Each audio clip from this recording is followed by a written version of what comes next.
del primer avance correspondiente al capítulo número 1, que tiene que ver con los antecedentes y justificación, que estaba el planteamiento del problema con la pregunta y la formulación de objetivos, el general y específicos. Te recomiendo usualmente 3 objetivos específicos, uno general.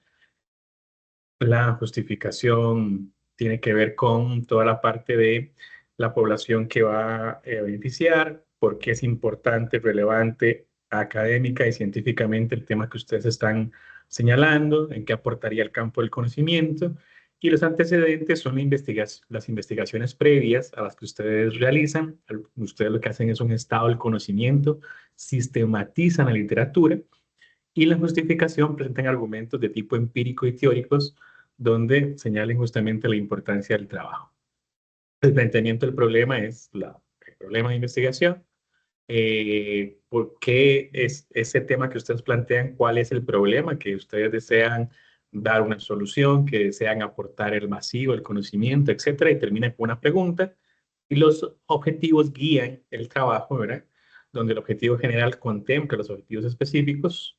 Y habíamos visto la diferencia entre la parte de cognitiva del objetivo general respecto a los objetivos específicos. Utilizamos lo que es la taxonomía de Bloom, diferenciamos entre un objetivo, un propósito y una actividad dentro de la investigación. Yo tengo que revisar si en los trabajos de ustedes eso está presente o no, hacer las correcciones del caso.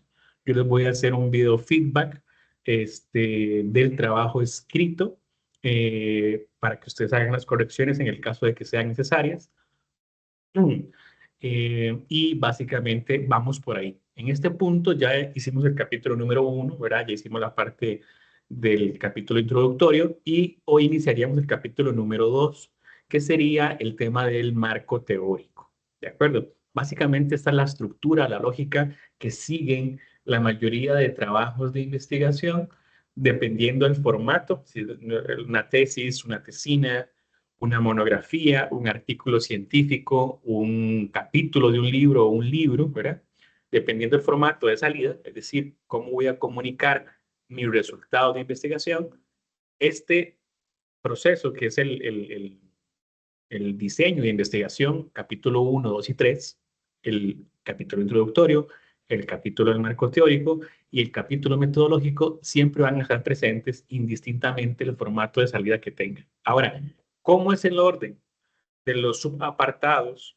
¿Cómo es el orden del capítulo? Va a depender mucho del campo del conocimiento, ¿verdad? Va a depender mucho la forma en la que ustedes realizan. Por ejemplo, yo mi doctorado y en ciencias sociales hemos dejado de lado lo que es un poco el marco teórico. Ahora utilizamos lo que es la aproximación teórica analítica. Pasar de un marco teórico a una aproximación teórica analítica es un tema mucho más elaborado, es un trabajo importante. Los antecedentes no se hacen citando cada trabajo, sino el conjunto de documentos. Por ejemplo, para mi tesis doctoral, yo analizo más de 300 artículos científicos que versan en los últimos 10 años, ¿verdad? Entonces, difiere, dependiendo del campo en el que usted se encuentre, la forma en que usted lo aborda, la forma en que lo hace, pero en términos generales hay un método científico y estos son los diferentes apartados que uno realiza. Entonces, estamos, en términos generales, muy parecidos. Las ciencias de la salud utilizan el formato Vancouver, utilizan el tema de la medicina y rehabilitación basada en evidencia para determinar la evidencia relevante, utilizan bases de datos como PubMed, que son de ciencias de la salud.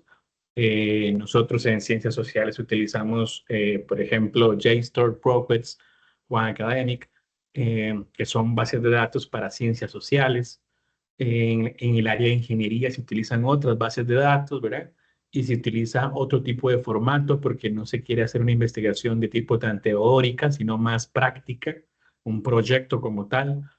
¿Verdad? Crear, por ejemplo, un instrumental físico no requiere de todo este tipo que estamos haciendo. Entonces, dependiendo del campo, del conocimiento, los pasos son muy similares, los formatos son similares, pero cada uno difiere de un poco del otro, ¿verdad? Entonces, el curso lo que busca es que ustedes tengan las nociones básicas de qué es una investigación y cómo ir planteándola, ¿de acuerdo? Quería hacer como este recorrido de lo que es la investigación, cuáles son sus diferentes apartados y las diferencias que existen con otros campos del conocimiento, como las ciencias sociales, como las ingenierías y las ciencias de la salud, ¿verdad? Ok, una vez dicho esto, entonces voy a presentar el tema de hoy que tiene que ver, les decía, con el tema del marco teórico. Les repito, estos en otros lugares, en otros artículos, revistas, el marco teórico, por ejemplo, se pone la introducción con los antecedentes, se combina en un artículo científico, no hay un capítulo del marco teórico.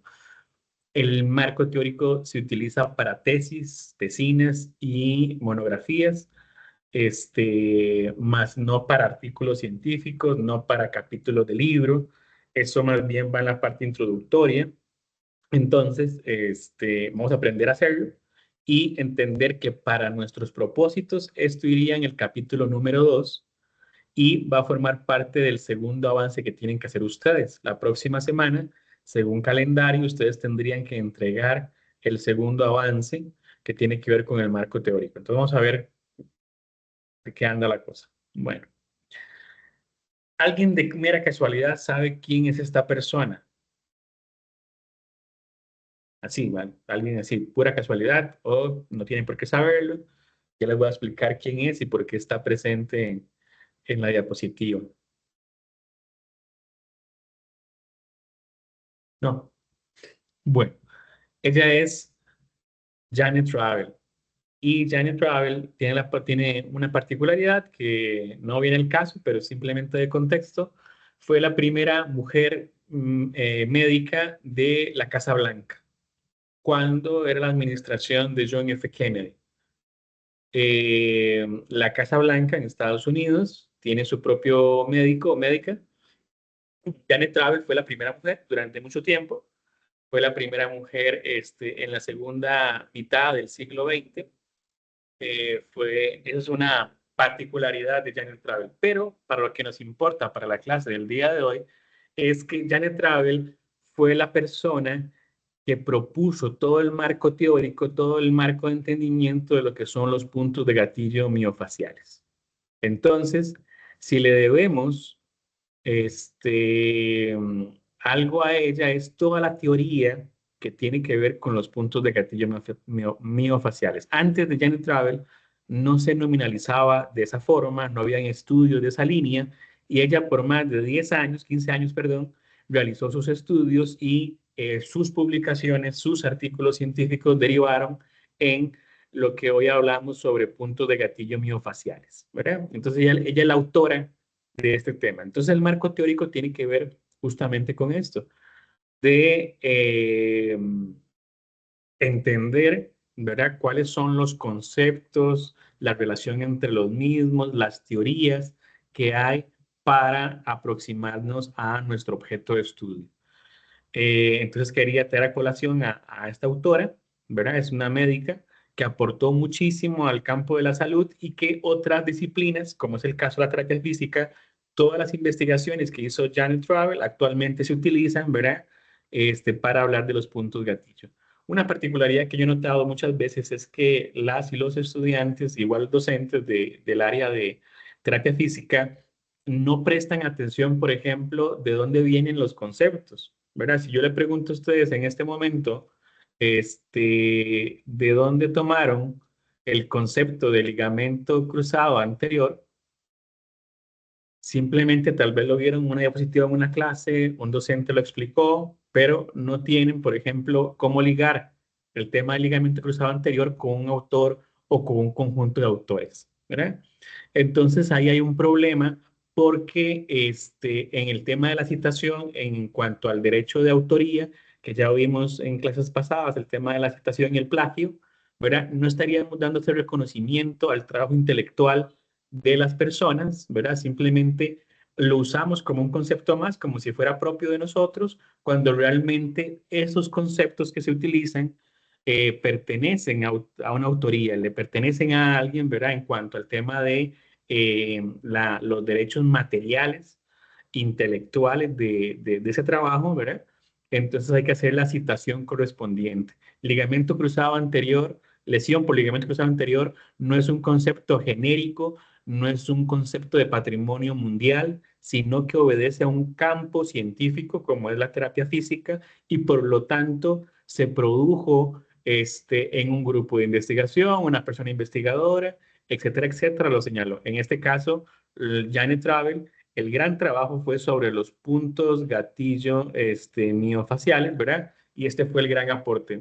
Mucho más hizo, pero para terapia física tal vez nos interesa el trabajo que ella hizo sobre los puntos de gatillo miofacial, ¿de acuerdo? Entonces, esta crítica, esta relevancia que hay que tener sobre los conceptos que utilizamos, de dónde vienen y de dónde provienen. Lo importante de la lectura de artículos científicos, de literatura especializada, para saber de dónde se está basando el conocimiento que yo estoy utilizando, ¿verdad? El conocimiento que estoy utilizando no viene de una diapositiva, viene de algún lado. ¿De dónde viene esa información?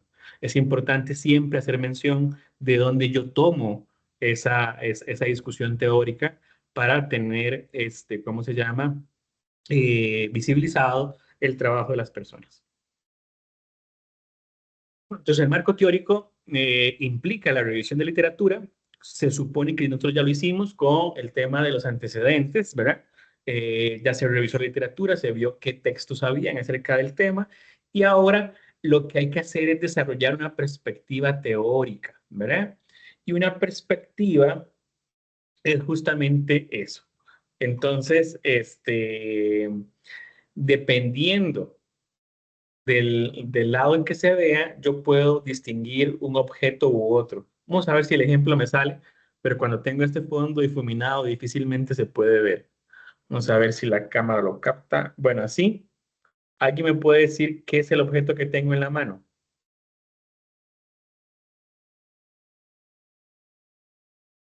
¿Alguien puede ver y decirme qué objeto tengo en la mano en este momento? Un ¿Qué marcador, es? pásense un pilot, algo así. Un marcador, un pilot, ¿ok? Desde esa perspectiva aparece esto. Le voy a dar vuelta.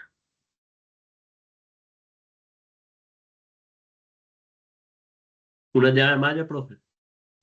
Puede ser una llave malla, ¿sí? Y finalmente es un micrófono de solapa, ¿verdad? Entonces esto yo me lo pongo acá y es un micrófono que recibe la computadora, que recibe el teléfono y demás.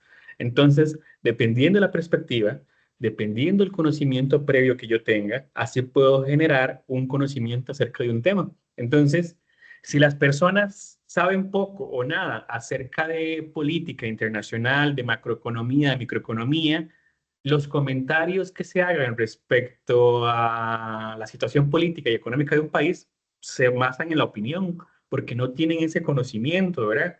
Entonces las personas claramente pueden opinar acerca de la política, pueden opinar acerca de la economía, pero es eso, una opinión, no es un conocimiento científico, ¿verdad? Entonces, dependiendo del conocimiento que tengamos, dependiendo de la perspectiva que utilicemos, entonces nuestro comprensión de nuestro objeto de estudio es más o menos, ¿verdad? Es mayor o es menor en cuanto a eso. A ustedes les hacía falta información para determinar que esto es un micrófono que yo tengo en la mano, ¿verdad?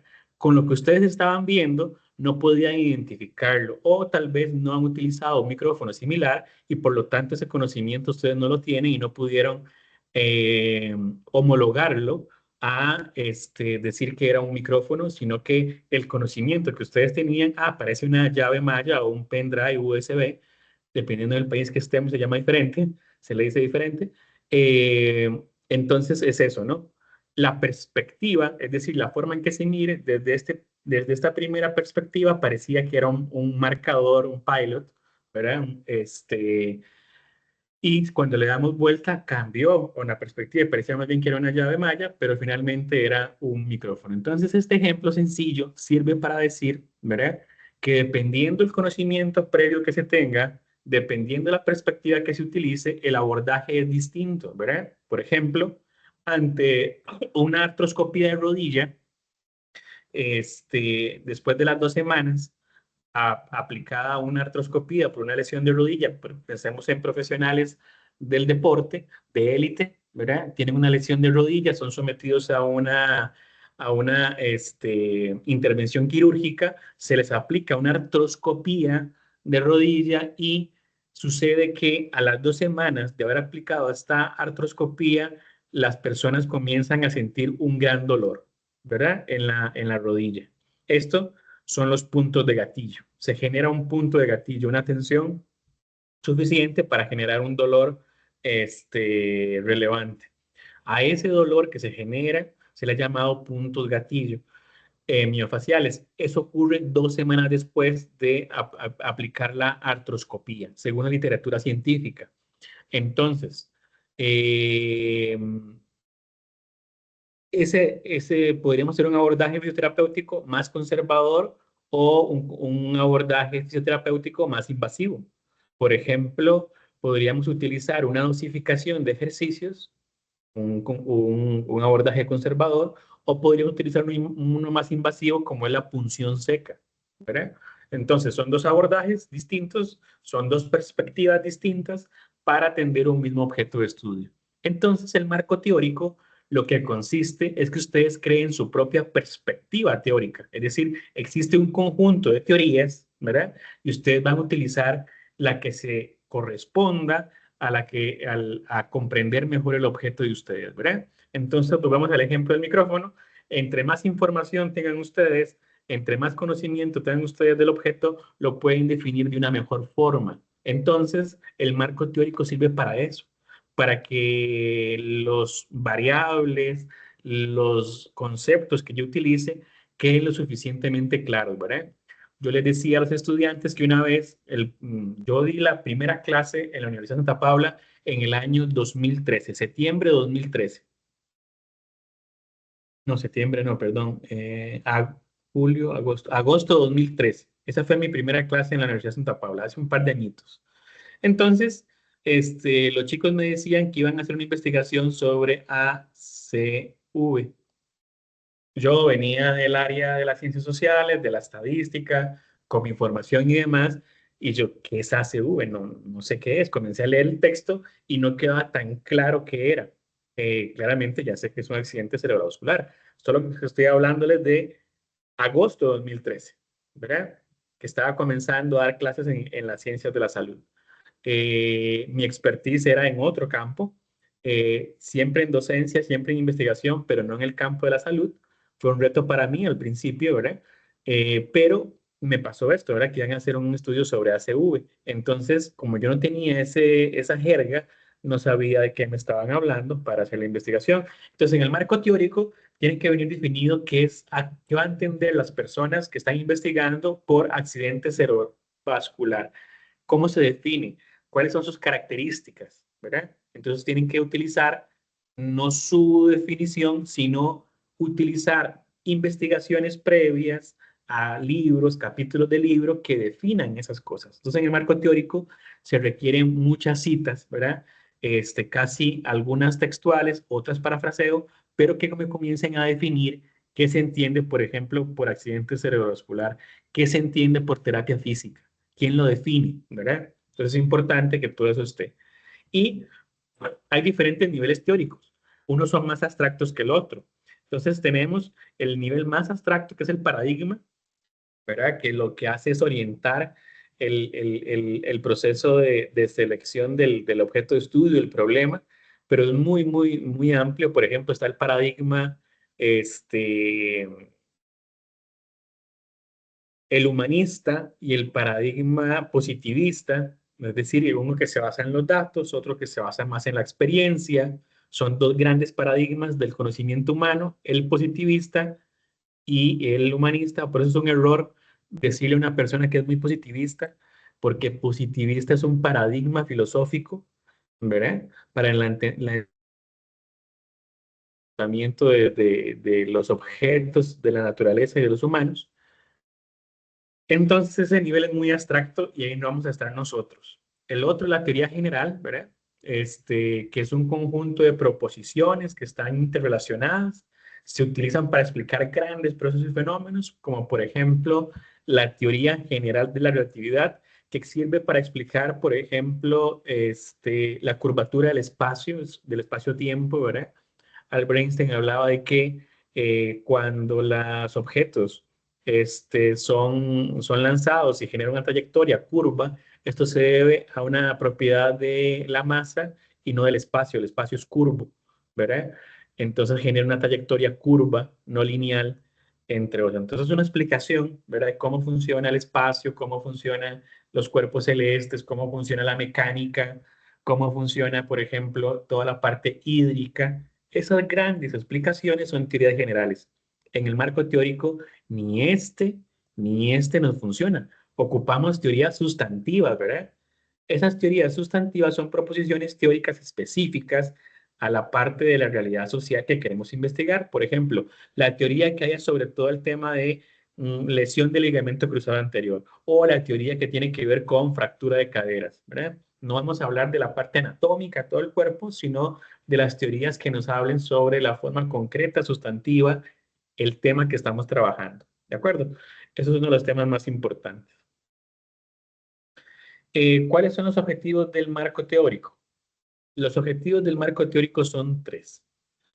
Y el tercera es la más importante. Entonces, uno, ubica el tema de estudio dentro del conjunto de teorías existentes, ¿verdad? Entonces, este es el primer llamado a atención. No existe una sola teoría para entender y comprender un objeto de estudio. Existen diferentes teorías. Ahora, una teoría puede tener mucho más base científica que otra. Por ejemplo, yo no sé si ustedes han escuchado, pero últimamente están populando personas que señalan y que dicen que la Tierra es plana, ¿verdad? Los terraplanistas. Y aseguran y dicen, ¿verdad? Que la Tierra es plana, X y Y. Bueno, es un acercamiento, ¿verdad? Existen otras donde a partir de la observación y con instrumentos de medición, etcétera, etcétera, tenemos una forma casi esférica de los cuerpos celestes. Hay una representación gráfica claramente y demás, pero debido a las leyes de la física, a la observación científica de años y años, nos damos cuenta que los cuerpos celestes son esféricos, ¿no? Pero existen diferentes teorías, ¿verdad? Unas con mayor o menor evidencia que las otras. Es un ejemplo burdo, pero sirve para ver dos grandes extremos. Decíamos ahora del abordaje bioterapéutico de los puntos de gatillo, donde teníamos la parte de la punción seca y teníamos por otro lado lo que es, ¿cómo se llama? La dosificación de ejercicio, ¿verdad? Entonces, el marco teórico me va a decir, existen estas teorías, yo voy a utilizar esta. Existe la hidroterapia, la magnoterapia, la electroterapia para atender este tema, yo me voy a quedar con la acuaterapia, por ejemplo. Segundo, describe detalladamente cada uno de los elementos de la teoría que serán directamente utilizados en el desarrollo de la investigación. Entonces, los elementos teóricos. ¿Qué es un elemento teórico? Por ejemplo, lesión, ligamento, lesión del ligamento cruzado anterior. Son elementos, ¿verdad? ¿Cómo se define una lesión? ¿Verdad? Le voy a preguntar a estudiantes de terapia física, el profesor les va a consultar cómo ustedes podrían definir una lesión. ¿Qué podrían decir ustedes para poder entender qué es una lesión?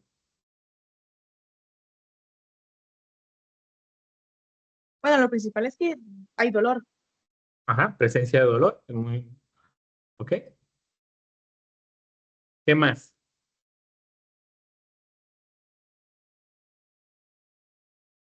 Hay más cosas para definir una lesión. La presencia del dolor.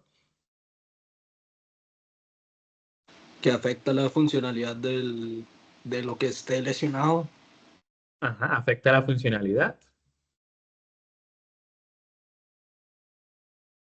Por ejemplo, el rango de movimiento de mi hombro, de mi codo. Ajá. ¿Qué más? Que hay un daño en el cuerpo. Ok. Alteración. Ajá, alteración o daño, ¿verdad? Hay presencia de dolor, puede ser mayor o menor. Por ejemplo, ¿qué dolor experimenta usted al bajar o subir gradas? ¿Verdad? Uno le puede preguntar a la persona. Entonces, dependiendo de eso, con una escala del dolor, uno podría determinar si la persona tiene una lesión o no. ¿Ok? Entonces vean que todo esto que está acá son elementos teóricos que yo voy a utilizar para definir lesión. Lesión tiene una definición. Se puede definir por la presencia del dolor, por la afectación que tiene, por el tema del daño o la alteración que sufre, ¿verdad? Entonces todo eso está relacionado con la lesión o, por ejemplo, la presencia de hematoma o no. No todas la producen, pero algunas sí. Entonces yo puedo distinguirlo por eso, ¿verdad? Dependiendo de la parte del cuerpo donde pase eso también, etcétera, etcétera. Entonces vean que existen una serie de elementos que yo utilizo para poder definir un objeto, en este caso la lesión como tal, ¿verdad? Y tenemos, por ejemplo, la otra, que sería ligamento, ¿verdad? Entonces hay una definición de ligamento, qué se entiende por ligamento y qué sería una lesión de ligamento cruzado anterior, ¿verdad? Entonces, esto concepto como tal tiene que ser definido en el marco teórico, ¿verdad? Estos elementos que yo estoy utilizando, porque es lo que estoy estudiando, entonces tienen que ser definidos. ¿Qué se entiende por lesión? Entonces yo tengo que buscar la literatura y hacer ese esfuerzo por decir, ah, ok, según estos autores, la lesión se entiende por esto y esto y esto. Y hay diferentes formas de definirlo: presencia del dolor, afectación de la funcionalidad, el tema de la alteración o el daño sufrido, etcétera, etcétera, ¿no? Entonces son diferentes formas de entender el tema de la lesión. No hay una única forma, son diferentes elementos. Aquí hay un elemento, aquí hay dos elementos y aquí hay tres elementos en este concepto: lesión, ligamento y lesión del ligamento cruzado anterior. Tres elementos teóricos en un solo concepto. ¿Sí queda claro? Uno, dos y la combinación de los tres, ¿verdad? Lesión del ligamento cruzado anterior, ligamento y lesión. Para definirlo, yo tendría que definir primero lesión, después tendría que definir ligamento y después defino lesión del ligamento cruzado anterior. Ahora, el más importante del marco teórico y que lo diferencia, por ejemplo, de un marco conceptual, es la posibilidad de establecer relaciones significativas entre los elementos teóricos. Es decir, tenemos el elemento A, tenemos el elemento B, tenemos el elemento C y tenemos el elemento D. Por ejemplo, tenemos rodilla, tenemos punto de gatillo miofacial, tenemos lesión, y tenemos dosificación de ejercicios. Cuatro conceptos. ¿Cómo se relacionan esos cuatro conceptos? Lesión, rodilla, puntos de gatillo miofaciales, dosificación de ejercicios. Cuatro conceptos. ¿Cómo se relacionan? ¿Alguien me puede establecer la relación entre los cuatro conceptos?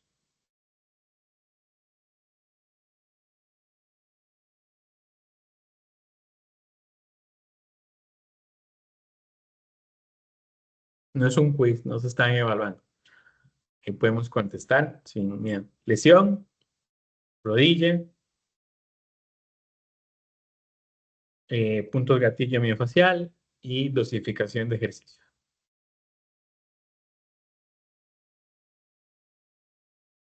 ¿Cuál es la relación que existe entre estos cuatro conceptos?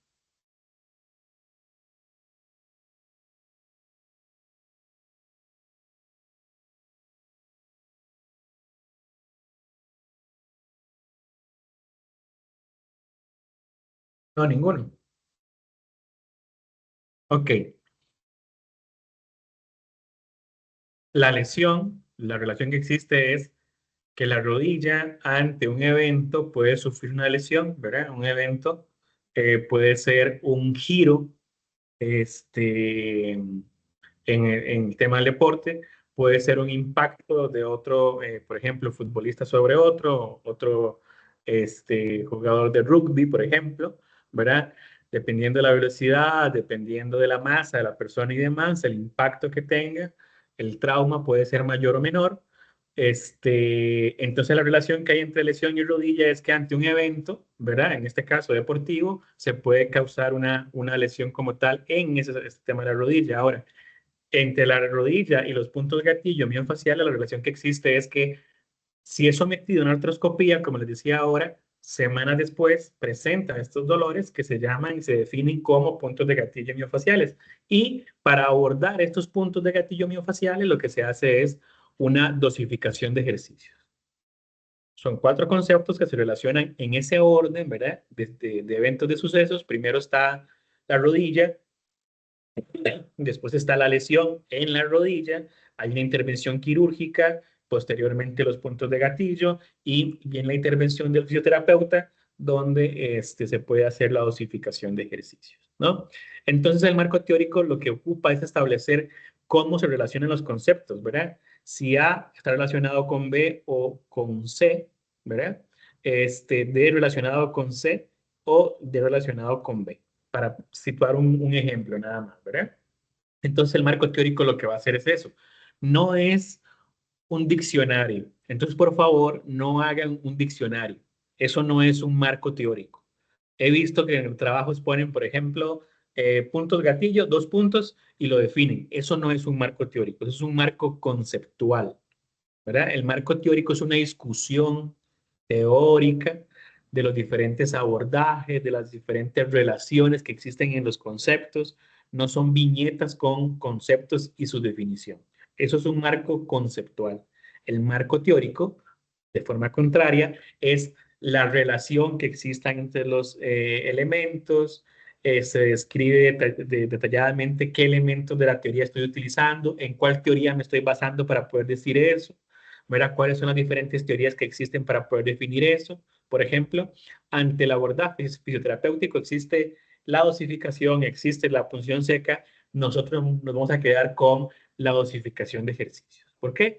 Porque según la literatura científica, pese a que la punción seca es más invasiva y todo lo demás, se ha demostrado que no existen diferencias significativas entre uno y el otro abordaje. Por lo tanto, la dosificación sigue siendo en gran medida el mejor abordaje para estos casos, por ejemplo. Entonces, el marco teórico, hacer una discusión, que ustedes discutan, ¿verdad? Tienen la posibilidad de discutir a partir de la teoría, ¿verdad? ¿Por qué escogieron una o la otra? Entonces, vean que no es definir qué es ejercicios y qué es función seca, sino más bien es discutir, ¿verdad? Y decir, de ese conjunto que hay, yo me quedo con esto o lo otro. Ya hay unos objetivos. Las funciones del marco teórico son: proporciona un sistema para clasificar los datos recolectados, ¿verdad? Entonces, ¿cómo sé yo que una persona tiene una lesión? Ustedes ya me dijeron, hay presencia del dolor, hay alteración de las funciones, entonces yo puedo clasificar con mi marco teórico si una persona tiene una lesión o no. A partir de la definición que yo di, ¿esta persona tiene lesión de ligamento cruzado anterior? Sí o no, ¿verdad? Entonces yo puedo determinar si la persona tiene o no tiene, ¿verdad? Por ejemplo, yo quiero saber el tema de la relación que existe entre el ejercicio el tema aeróbico y el tema de las lesiones en personas que realizan teletrabajo, por ejemplo. Entonces, una pregunta válida que yo puedo hacer es, le voy a preguntar a los primeros que tenga acá en la malla, le voy a preguntar, por ejemplo, a Pamela Ramírez. Pamela, usted la semana pasada realizó ejercicio en el cual implicó sudoración, ¿sí o no? Ejercicio físico al aire libre, perdón. Disculpe, profe, ¿me puede repetir la pregunta, por favor? Sí, la semana pasada realizó ejercicio físico en el cual al aire libre que implicó sudoración y cansancio. Se supone que sí. ¿Ok? Entonces la respuesta es un sí o es un no. Entonces a partir de eso, ¿verdad? Cuando yo recolecto los datos, yo puedo determinar, por ejemplo, si se hace un ejercicio o no. Vean que yo no simplemente pregunté si hizo ejercicio. Además de hacer eso, les dije que si tuvo sudoración y si tuvo, por ejemplo, cansancio, ¿verdad? Entonces es una pregunta condicionada, porque mi marco teórico me dice que no es cualquier tipo de ejercicio. Es el ejercicio que demande, por ejemplo, sudoración o, ¿cómo se llama? Cansancio. Es una forma sencilla de explicarle a alguna persona que no tenga conocimiento en terapia física, para hacer una pregunta, ¿verdad? Yo no me voy a poner muy técnico a preguntarle a alguna persona, sino que busco un proxy para hacerlo, pero el marco teórico me va a servir para entender que si lo que estoy recolectando de datos es o no es lo que yo estoy buscando, ¿no? Porque hay una definición previa para poder hacer eso. Orienta la investigación en la descripción, relación y explicación del observado, ¿verdad? Entonces, lo que yo observo, puedo entenderlo. Con el marco teórico, yo puedo entender que esto es un micrófono, ¿verdad? Este es un micrófono. Aquí tiene el botón de encendido, aquí tiene el botón de carga, aquí tiene la escucha, este es la clavija para poder colgarlo, etcétera, etcétera. Entonces yo entiendo que eso es un micrófono. Puedo entender a partir del observado tal cosa. Homogeniza el lenguaje que puede emplearse, ¿verdad? Entonces una investigación que va a abordar sobre X tema habla un lenguaje similar con respecto de la otra y unifica los criterios y conceptos empleados en la investigación. Esas son las funciones del marco teórico. Ahora, ¿qué elementos teóricos, qué conceptos yo debo utilizar en mi marco teórico? ¿Cuáles debo yo utilizar? Los aspectos que yo debo utilizar se desprenden de los objetivos específicos y de la pregunta de investigación. Entonces, ojo lo que tienen que hacer ustedes para el taller de hoy y para la redacción del marco teórico. Ustedes van a tomar sus objetivos específicos y su pregunta y van a identificar ¿cómo se llama? ¿Cuáles son las variables que están en este documento? ¿De acuerdo? Entonces voy a preguntarle a igualmente un estudiante por acá. Vamos a ver. Le voy a preguntar a Alejandro. Alejandro José. ¿Cuáles variables están aquí en este primer objetivo específico? Identificar las características personales del estudiantado en riesgo de exclusión. ¿Cuáles son las variables que están aquí en este objetivo?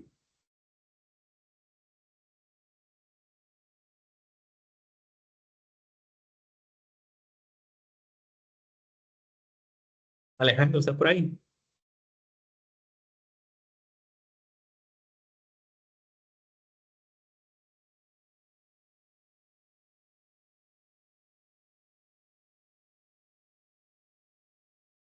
Alejandro Soto Chávez.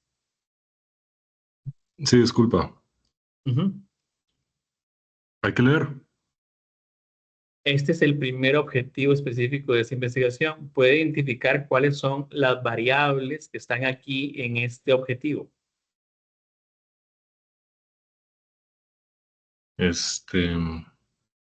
Hay 2 o 3. ¿Cuáles cree usted, a partir de su lectura, que son las variables que están en ese?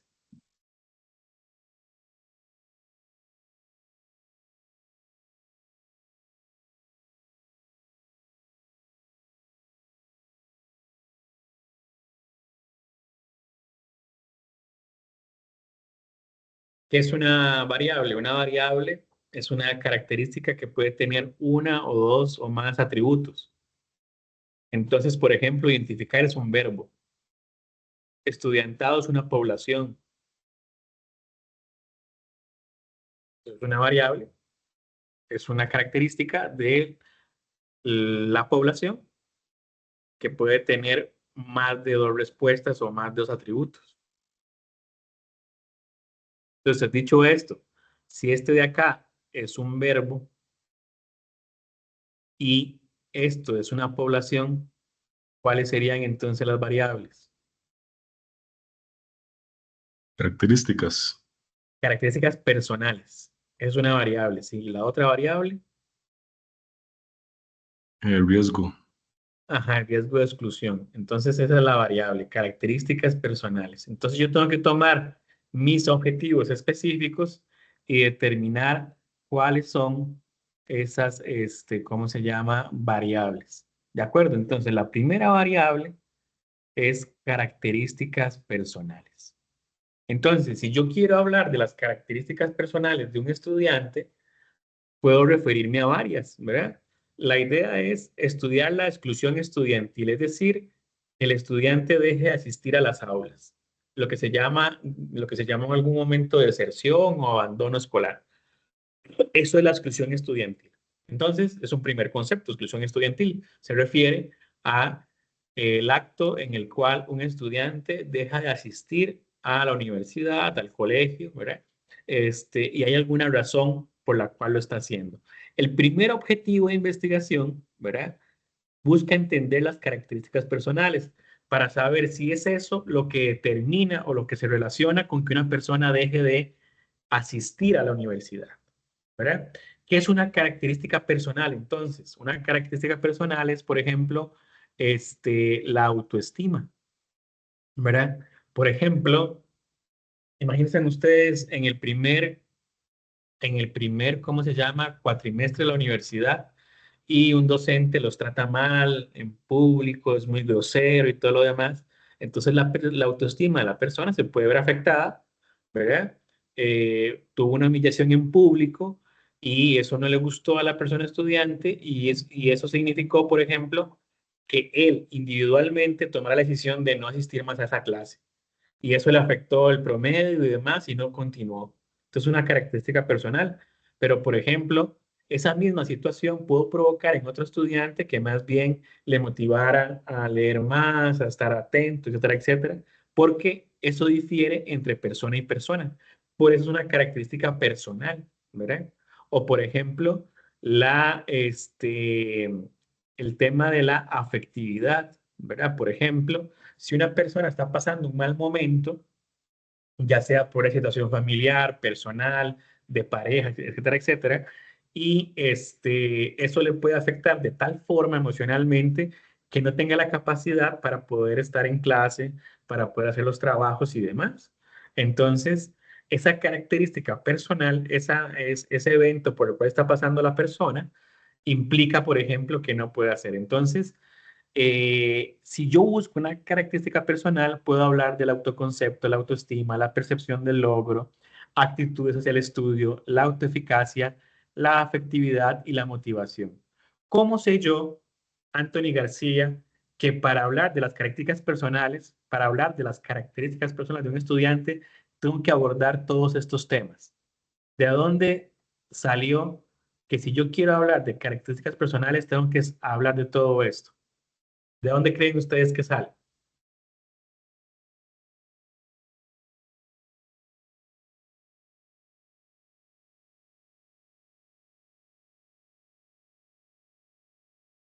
María José López.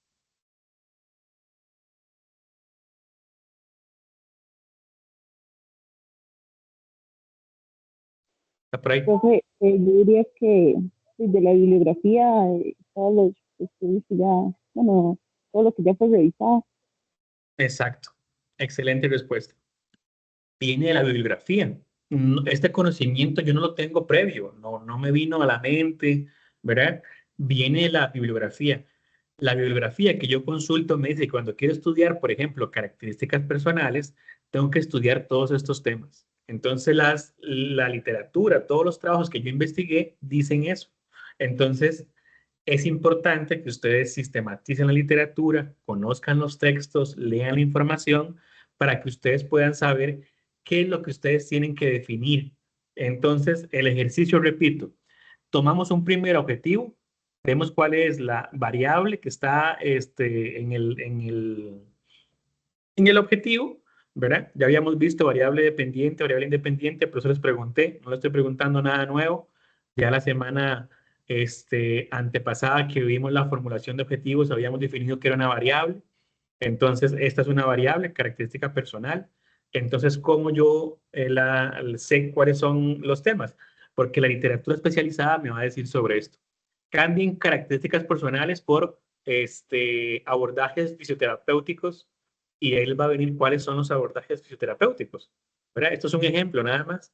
Solo que les quiero mostrar un ejemplo de otra rama, de otra área del conocimiento, para forzarles a pensar, ¿verdad? Para que ustedes puedan tener esa imaginación al hacerlo. Segundo objetivo específico, dice determinar las condiciones del ambiente familiar al que pertenece el estudiantado en riesgo de exclusión social. Jimena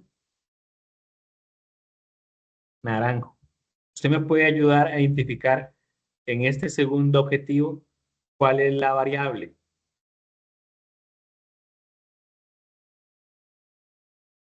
Condiciones del ambiente familiar. Ese mismo, exacto.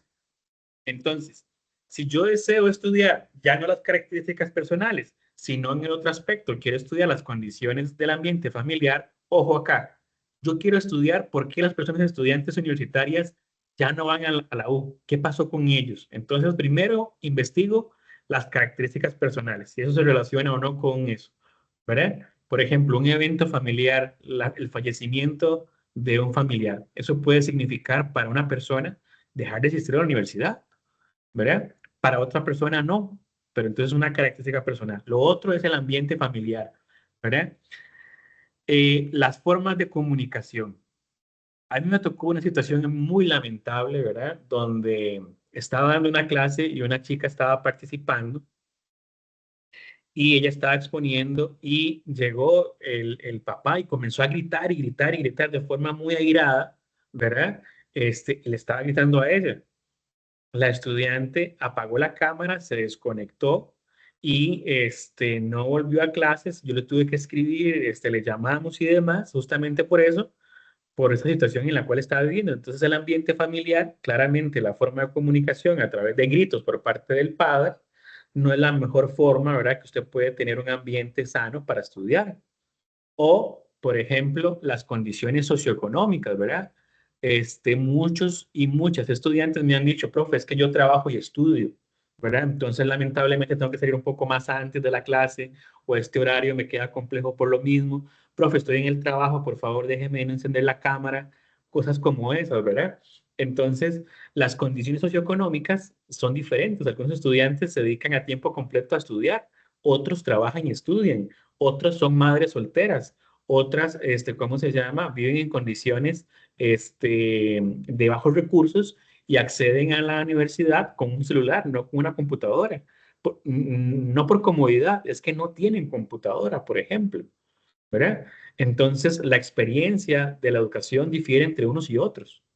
Entonces, de nuevo, estos temas de ambiente familiar vienen de, ¿cómo se llama?, de la literatura especializada. Y la variable más importante para estudiar la permanencia estudiantil, nosotros hicimos un estudio con 1000 estudiantes a nivel nacional en secundaria y demostrábamos cómo el nivel educativo de padres y madres, que se llama clima educativo del hogar, era lo que explicaba si una persona permanecía o interrumpía estudios. Por ejemplo, muchos de ustedes asumo por los datos que existen, ustedes son tal vez primera generación que ingresan a la educación superior. ¿Qué quiere decir eso? Que dentro de sus familiares, ustedes son las primeras o los primeros que ingresan a la universidad, que muchos de sus familiares completaron la secundaria o no, ¿verdad?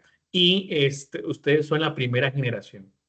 Entonces, el nivel educativo de padres y madres se relaciona con la permanencia, con la graduación de estudiantes de la universidad.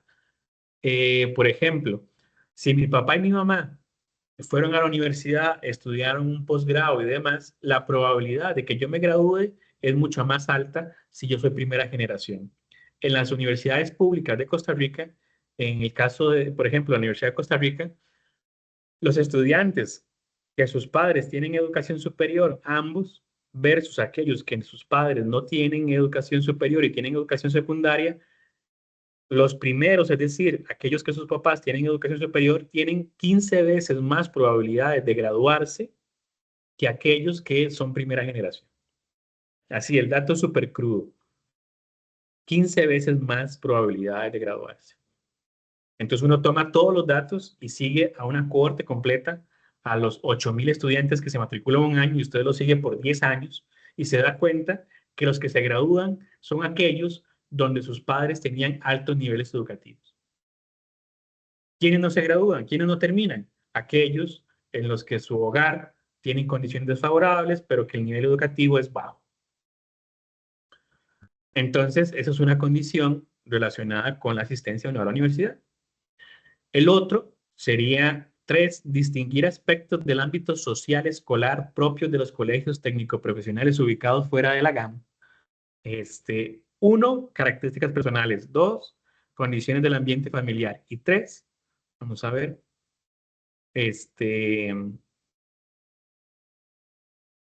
No sé si es Mía o Sharon, pero tiene el nombre de los dos, no sé cómo se llama, cuál nombre utiliza. Mía, profe.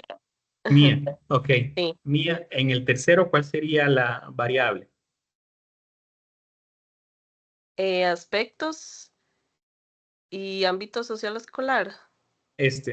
Ámbito social escolar, sí.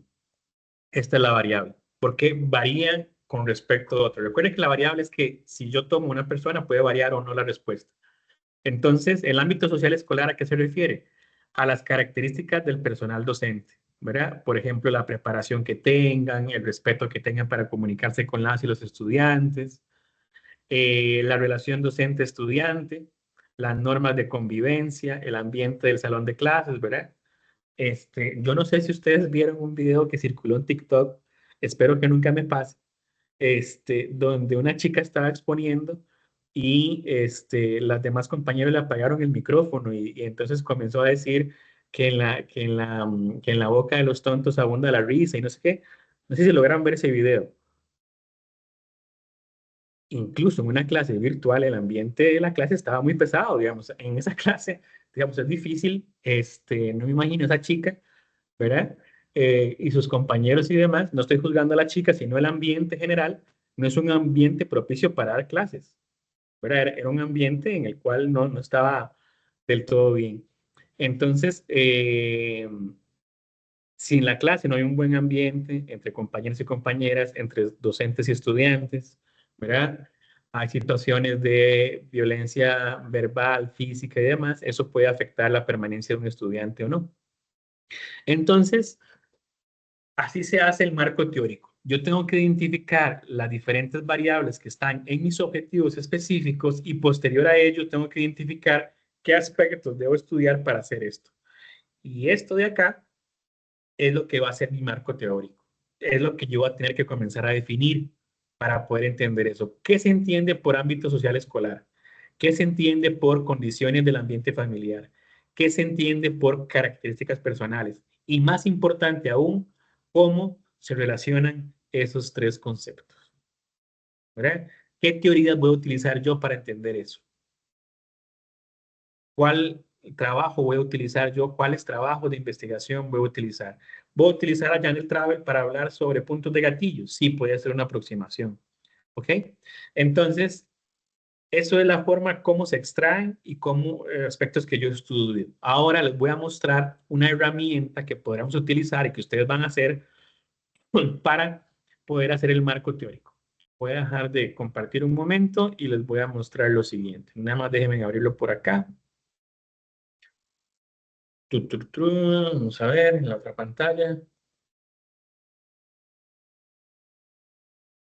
Investigación en salud. Aquí está esta imagen. Okay. Voy a compartir la imagen y ustedes me dicen si la pueden ver. Yo la voy a acercar, le voy a hacer zoom y ustedes me dicen si la pueden ver. ¿Pueden ver la imagen en este momento?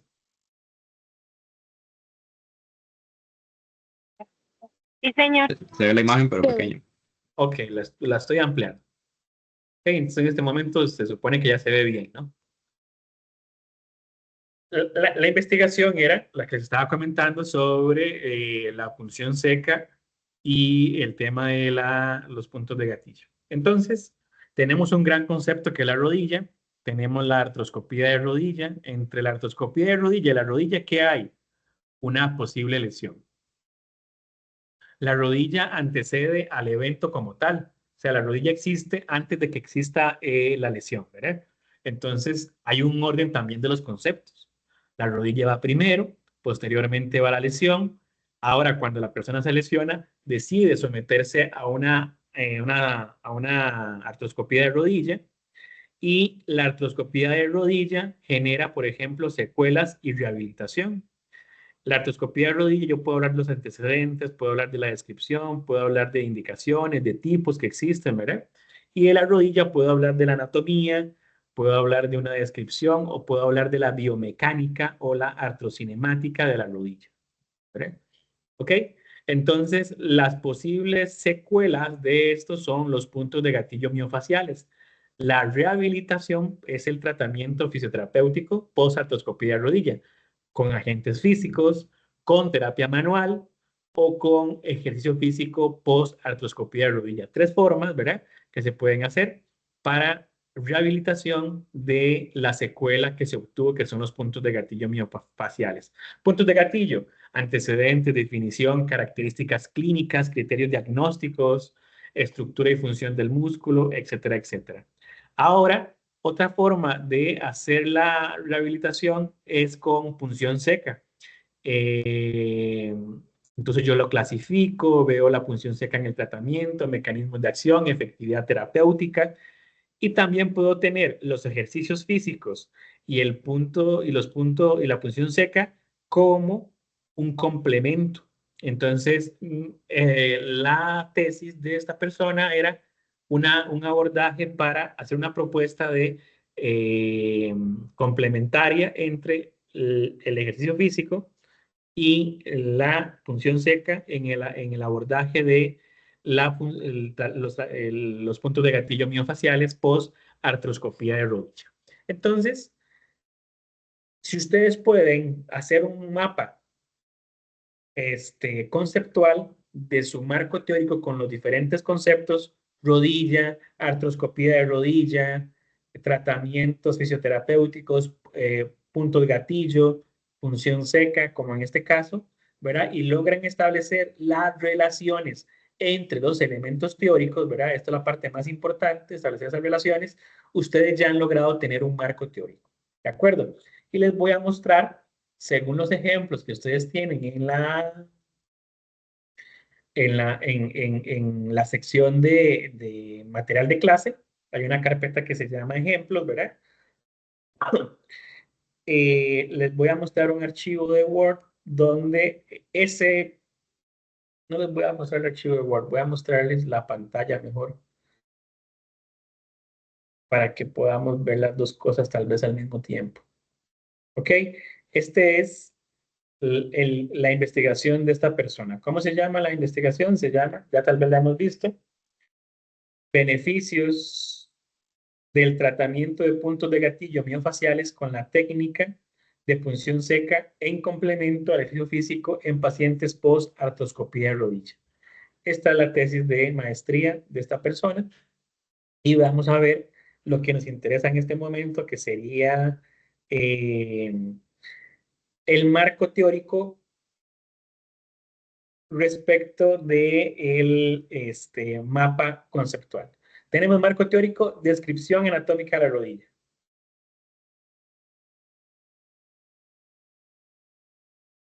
Tenemos rodilla. Entonces, el primer punto que se va a abordar es el tema de la rodilla. ¿Qué vamos a abordar en la rodilla? Medios de unión, biomecánica, comportamiento de medios de unión y mecanismos de lesión. Biomecánica, posibles lesiones, anatomía. Aquí está lo que abordar. Siguiente punto: artroscopía de rodilla. Artroscopía de rodilla. Indicaciones y complicaciones de artroscopía de rodilla. 2.3. Fisiopatología de los puntos de gatillo miofaciales. Puntos de gatillo miofaciales. Aquí está el 2.3. Definición, características clínicas, criterios diagnósticos. Definición, criterios diagnósticos. Punción seca en el tratamiento. Punción seca de puntos de gatillo miofacial. ¿De acuerdo? Entonces, este marco teórico se hizo a partir de ese mapa, ¿verdad? Hubo unas mejoras en la redacción y todo lo demás, pero establecer el orden de los conceptos, establecer cuáles son los temas y subtemas que yo trabajé en el marco teórico, se hace a través de la creación de este mapa. Entonces veamos cómo describe el autor acá. La rodilla es una de las articulaciones más grandes y complejas del cuerpo, lo que lo hace propensa a innumerables lesiones y por lo tanto constituye un objeto de estudio para los fisioterapeutas. ¿Quién dice esto? En el 44. Vancouver, Mary Ann, es un número arábigo en superíndice y posteriormente el punto o la coma. Su principal músculo extensor es el cuádriceps femoral, compuesto por el recto femoral, vasto lateral, vasto medial y vasto intermedio. Los isquiotibiales, formados por el bíceps femoral, semimembranoso y semitendinoso, conforman el principal grupo flexor de la rodilla. ¿Quién dice esto? El 45. Esto no es conocimiento acumulado que ustedes tengan ni demás. Tienen que citar, porque no es definiciones de ustedes. Eso que ustedes tienen de conocimiento, alguien se los señaló, venía en un libro, venía en un artículo, y ustedes tienen que definir. Igual, el complejo articular de la rodilla está conformado por las articulaciones femorotibial y patelofemoral. La articulación femorotibial está constituida por los cóndilos femorales y por los platillos tibiales. La articulación patelofemoral está conformada por la patela, perdón, o rótula, y por la tróclea femoral. 44. ¿Ok? Entonces, esta es la idea del marco teórico. Uno, tomamos los objetivos específicos y la pregunta, extraemos las variables. A partir de la literatura, observamos qué vamos a estudiar. Segundo paso, construir el mapa conceptual y las relaciones.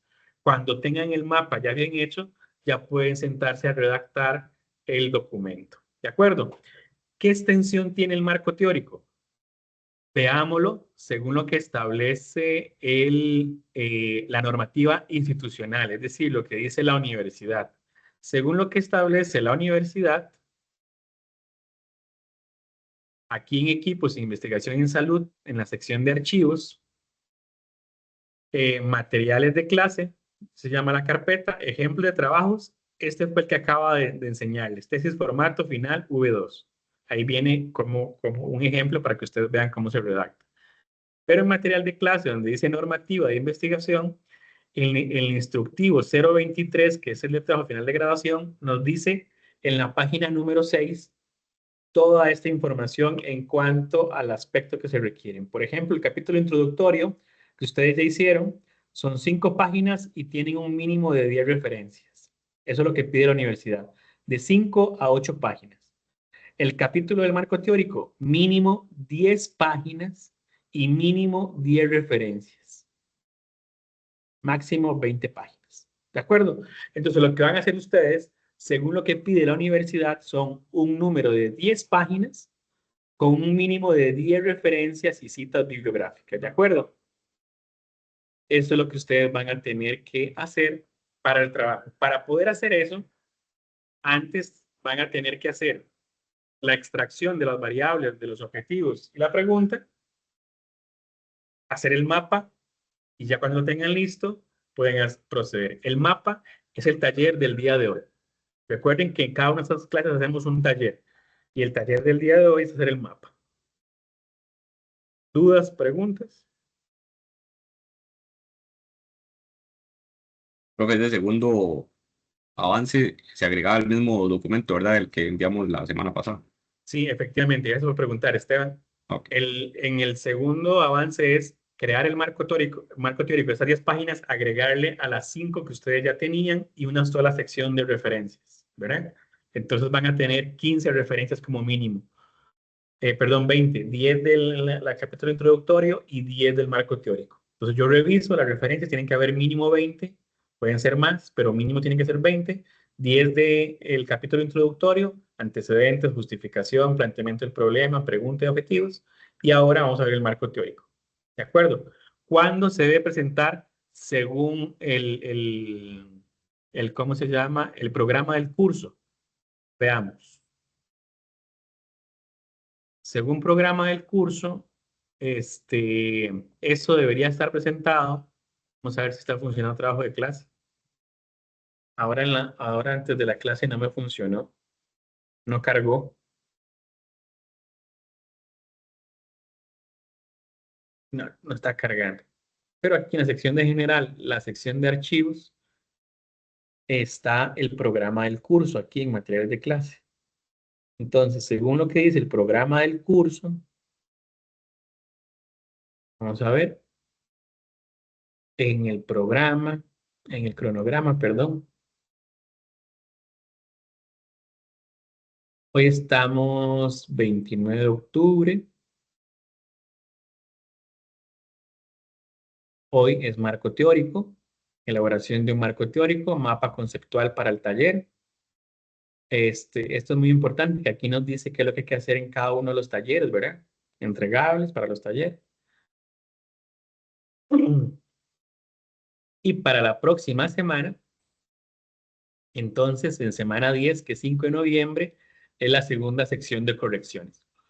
Van a tener que hacer el marco teórico en esta semana y lo escriben en esas 10 páginas. Hay un ejemplo ahí de cómo se escribe.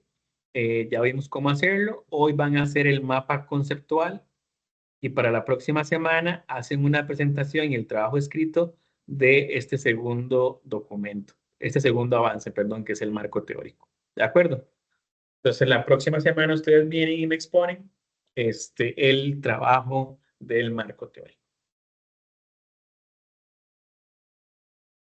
¿Dudas, preguntas? Perdón, ¿el trabajo de qué? Perdón, dijo. El segundo avance. Sí, que exponemos sobre el marco conceptual, fue lo que dijo. Conceptual, no teórico, marco teórico. Ah, perfecto, gracias. Ajá, con gusto. Lo que hacen hoy, ¿verdad? Lo terminan, avanzan esas 10 páginas ¿cómo se llama? Lo presentan las próximas semanas. Recuerden que el uso de la inteligencia artificial generativa para generar texto está prohibido. Se utiliza como herramienta para, por ejemplo, para estructurar el marco teórico, para generar el mapa conceptual en cuanto a diferentes temas, etcétera, etcétera, pero no para la generación de texto. En el caso que se detecte el uso de la IA en los textos, el trabajo es anulado, ¿verdad? Entonces, ustedes van a estar en el taller, yo voy a ir revisando los trabajos escritos que me presentaron la semana pasada, mientras ustedes están en el taller, y nada más les señalo, ¿verdad? Como ya se les había indicado y como se les dijo al principio del curso, el uso de la IA generativa para generación de texto para esos apartados está prohibido su uso. ¿De acuerdo? ¿Dudas, preguntas?